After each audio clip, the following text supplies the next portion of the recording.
GIT की online class में आप लोगों का स्वागत है। अभी तक जो कुछ हमने एंट्री देखा सब गुड्स के लिए देखा। अभी तक गुड्स हम परचेज कर रहे थे, गुड्स सेल कर रहे थे। सर्विसेज का कोई ट्रांजैक्शन आज तक कभी हम लोगों ने नहीं देखा है।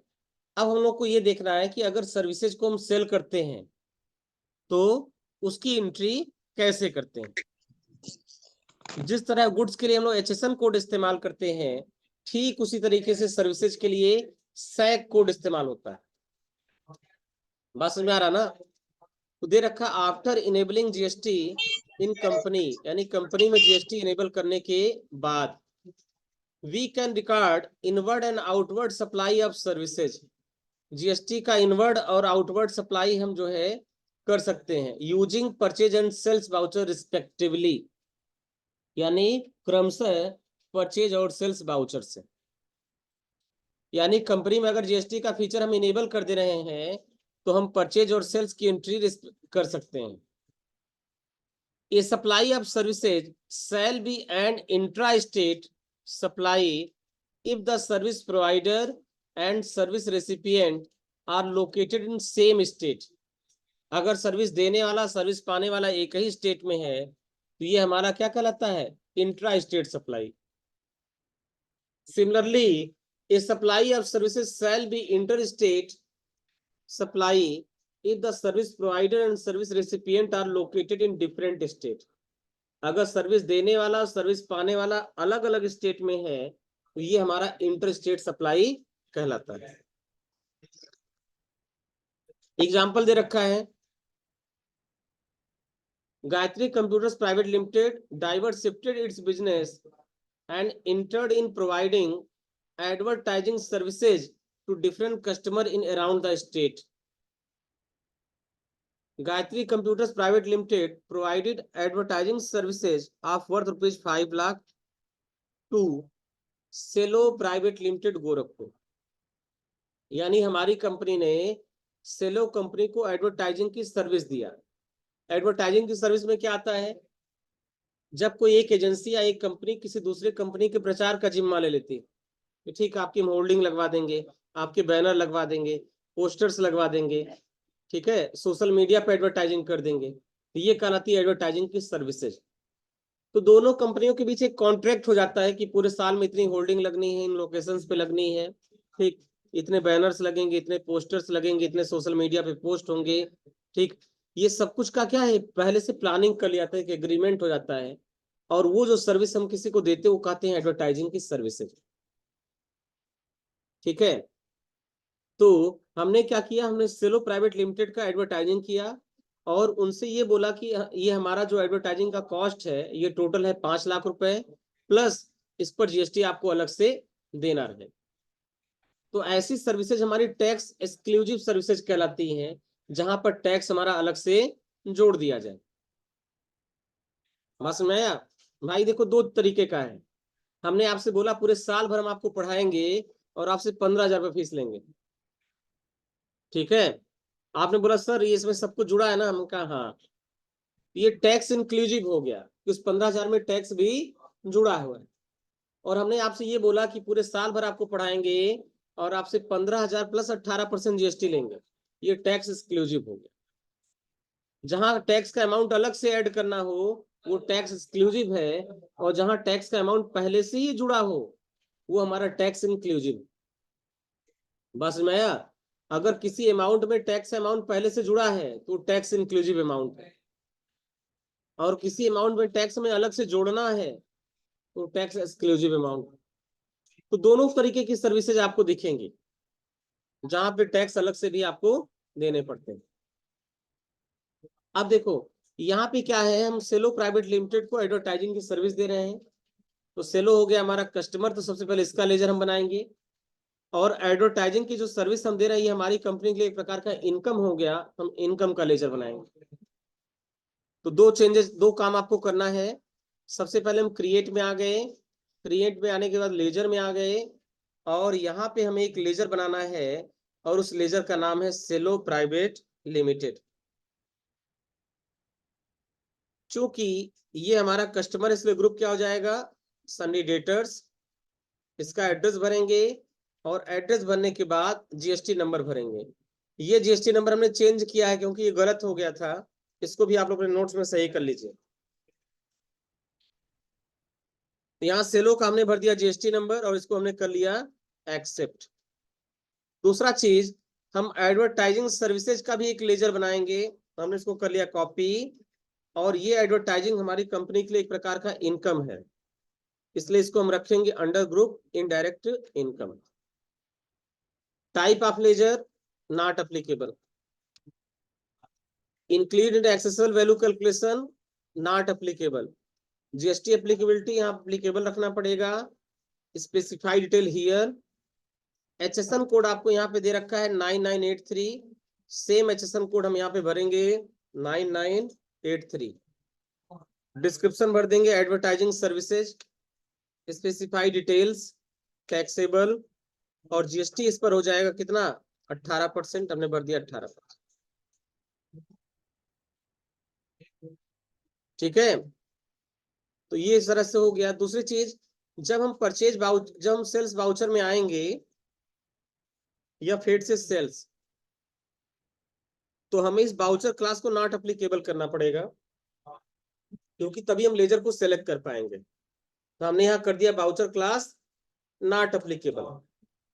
ठीक, अब वाउचर क्लास को नॉट एप्लीकेबल करने के बाद हमने आपको बताया था कि परचेज और सेल्स वाउचर में 3 मोड होते हैं, एक item invoice mode, accounting invoice mode और voucher mode, as voucher mode.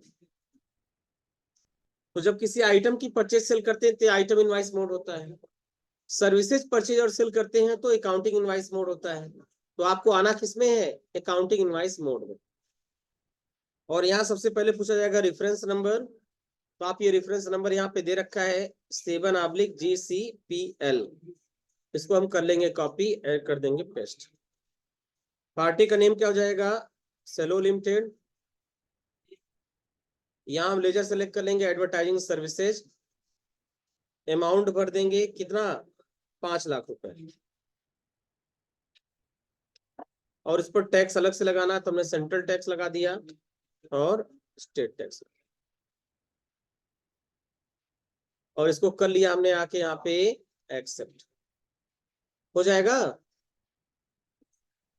तो हमें यहाँ पे वाउचर क्लास को कर देना है नॉट एप्लीकेबल, लेकिन एक मिस्टेक है, देखिए सेलो प्राइवेट लिमिटेड का जीएसटी नंबर है, यानी ये पार्टी कैसी है, रजिस्टर्ड है।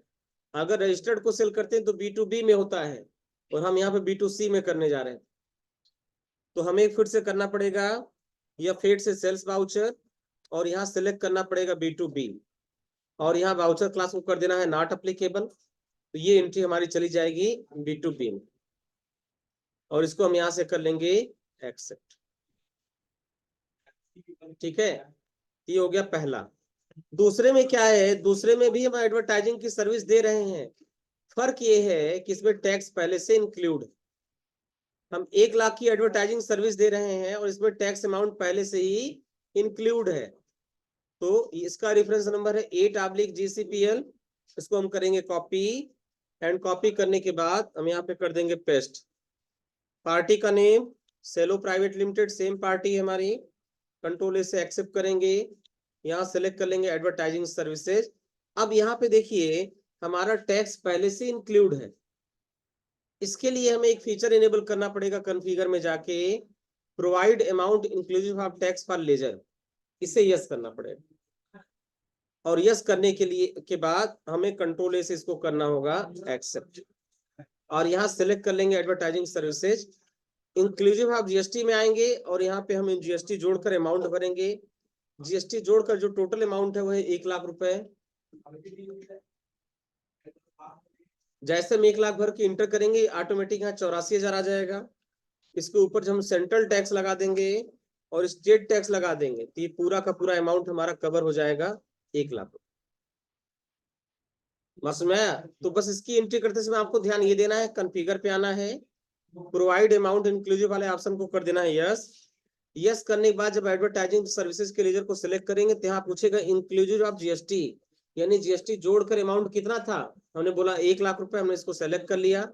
अब यहाँ आ जाएगा 84,745, फिर सेंट्रल टैक्स और फिर स्टेट टैक्स लगा देंगे, अमाउंट हो जाएगा बराबर, कंट्रोल ए से हम इसको कर लेंगे एक्सेप्ट, स्किप से वापस।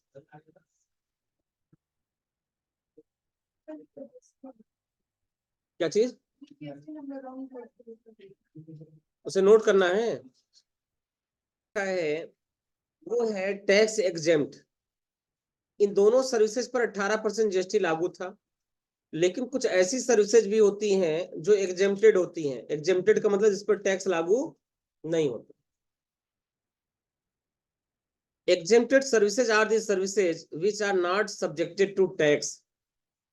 जिस पर टैक्स लागू नहीं होता वो सर्विसेज हमारी एग्जेम्प्टेड सर्विसेज कहलाती। जैसे renting of residential house for the use of residence, अगर हम किसी को रहने के लिए कोई देते हैं कमरा किराए पर तो उस पर टैक्स लागू नहीं होता, और वही कमर्शियल यूज के लिए जाता तो उस पर टैक्स लागू होता। फिर है transmission of electricity bye N electricity transmission utility, यानी बिजली की ट्रांसमिशन यूटिलिटी के ऊपर जीएसटी लागू नहीं होता। एग्रीकल्चर की सर्विसेज पर जीएसटी लागू नहीं होता, जैसे फार्म लेबर अगर हम किसी को दे रहे हैं उस पर लागू नहीं होगा। कटिंग या हार्वेस्टिंग के लिए कोई मशीन या लेबर दे रहे हैं तो उसकी सर्विस दे रहे हैं तो उस पर भी लागू नहीं होता।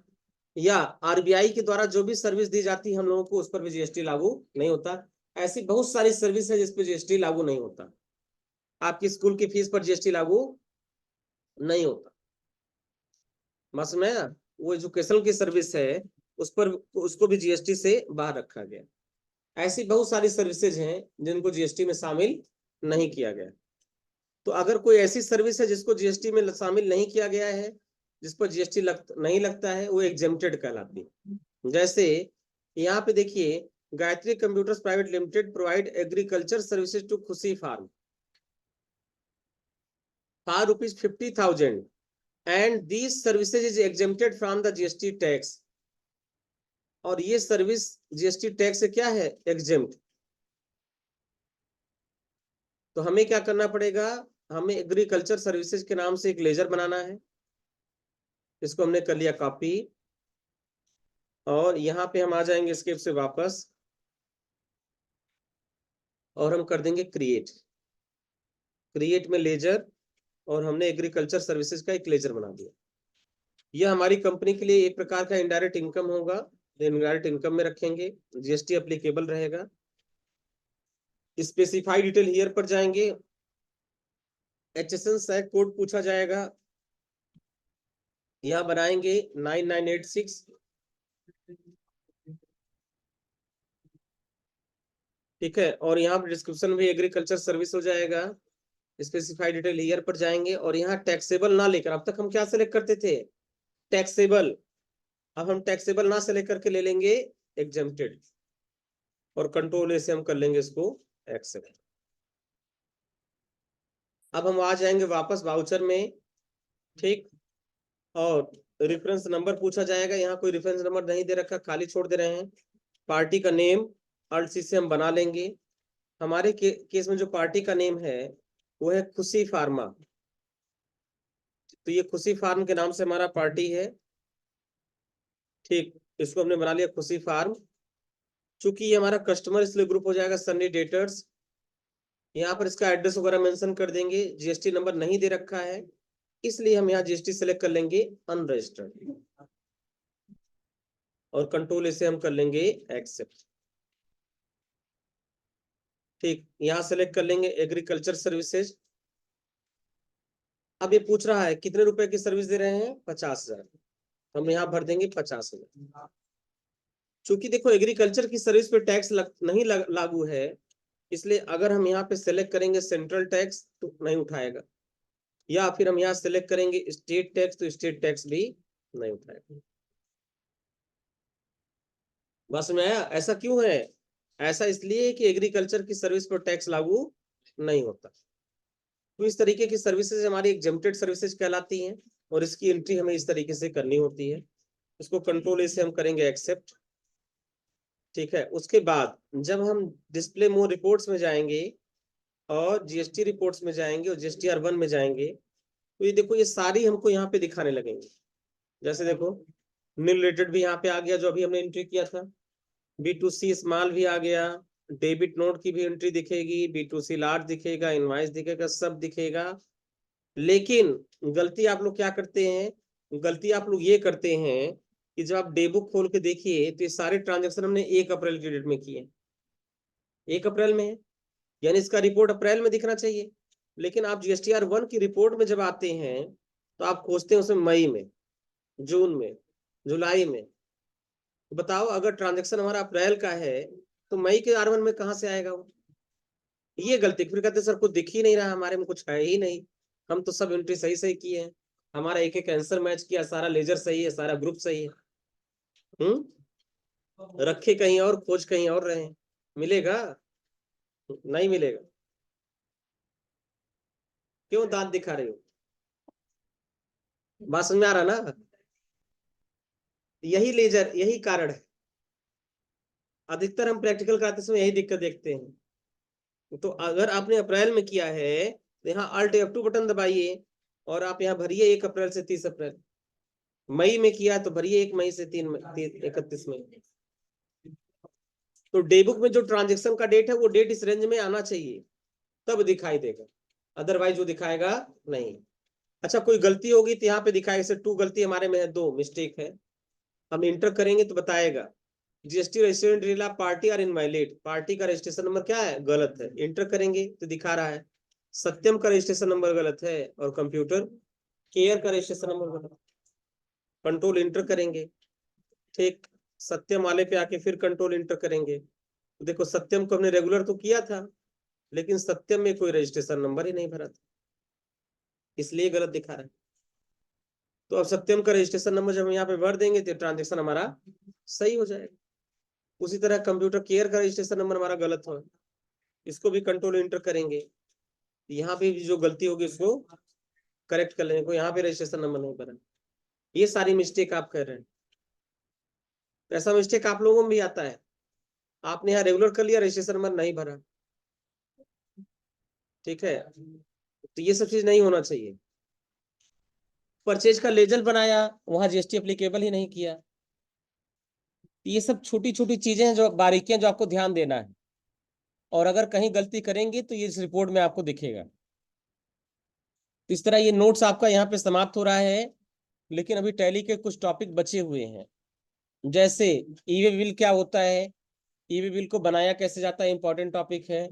GST का रिटर्न कैसे फाइल किया जाता है, बैंक स्टेटमेंट की एंट्री कैसे किया जाता है ना, किसी को ईमेल सेंड करना हो तो कैसे भेजेंगे, रिमाइंडर लेटर वगैरह ऐसा भेजना है तो कैसे भेजेंगे, किसी पार्टी का स्टेटमेंट उसको मेल भेजना है तो कैसे भेजेंगे, किसी का इनवाइस किसी को भेजना है तो कैसे करेंगे। तभी बहुत सारी चीज में सीखने के लिए बाकी है। तभी आप लोगों की क्लासेस कुछ दिन और चलेंगे, अभी खाली नोट समाप्त हुआ है, बाकी कंटेंट, कुछ नए कंटेंट भी हमारे पास है जो आप लोगों को बताए जाएंगे। बात समझ में आ रहा ना? तो जैसे अब तक पढ़ने आते थे इसी तरह आगे भी पढ़ने आना, ऐसा नहीं कि टैली खत्म हो गया अब तो खत्म है, समाप्त। बात समझ में आ रहा ना? तो इस तरह से एंट्री करेंगे। अच्छा एंट्री करने के बाद आपको तीनों रिपोर्ट चेक करना है अपना, आपको चेक करना GSTR 1, यहाँ डेटा आपका आना चाहिए, गलती कुछ नहीं होनी चाहिए यहाँ पर। उसका GSTR 3B, यहाँ भी कोई मिस्टेक नहीं होना चाहिए, और GSTR 2A, यहाँ पर भी कोई मिस्टेक नहीं होना चाहिए। ये तीनों मिस्टेक आपको करेक्ट करना है, अपना मिस्टेक पढ़ना है, पढ़ने के बाद करेक्ट करना है। नहीं हो रहा तो लैब में जो सर है उनसे पूछना है, ठीक, वो भी नहीं बता रहे हैं तो उसका फोटो क्लिक करके हमसे आके पूछिए, हम आपको बता देंगे, तब भी नहीं होगा चल के बता देंगे। लेकिन इसको करेक्ट कर लेना है, बराबर कर लेना है, जिससे हमारी रिपोर्ट सारी क्या हो जाए, करेक्ट हो जाए। क्योंकि ये काम आपको हर महीने करना पड़ेगा, रिपोर्ट बनाना है हर महीने, उसका एक्सेल बनाना है हर महीने, उसको PDF में एक्सपोर्ट करना है हर महीने, JSON फाइल बनाना है, इसलिए ये रिपोर्ट बनाना जरूरी है यहाँ पे। बात समझ में आ रहा ना?